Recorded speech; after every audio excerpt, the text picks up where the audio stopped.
जय श्री राम। चाची माई दीदी बहनी बुआ सबसे राधे राधे। आप लोग के बीच में एक बैरिया तोरी पाती बड़ी कचनार नाच गीत लाई वाली, आप लोग अच्छा लगे कमेंट बॉक्स में जरूर बताना, और नए होना तो चैनल को लाइक शेयर सब्सक्राइब जरूर करना, और बहुत बहुत प्यार दुलार अपन दे जा चाची माई दीदी बहनी, हमरो ऊपर दया दृष्टि बरसावत जा। चलते हैं, नए होना तो चैनल को लाइक शेयर सब्सक्राइब जरूर करना, और प्यारा से कमेंट करना। दीदी चाची माई जे चैनल चलाओ थी हमरे भाई, हम अपने सर्च कर। अरे बैरिया तो हरी पाती बड़ी का चनार, बैरिया तो हरी पाती बड़ी का चनार, बैरिया तो हरी पाती। अरे बैरिया तो राई गईनी छोटा की नदिया, बैरिया तो रान गई छोटा की नदिया, जियारा हमर डर डर ये नदिया, जियारा हमर डर।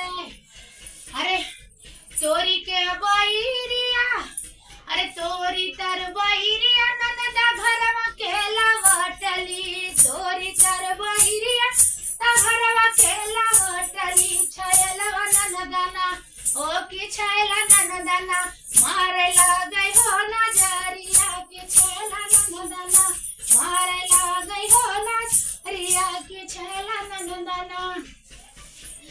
अरे बैरिया तो हरी पाती बड़ी का चनार, बैरिया तो हरी पाती बड़ी का चनार, बैरिया तो हरी पाती।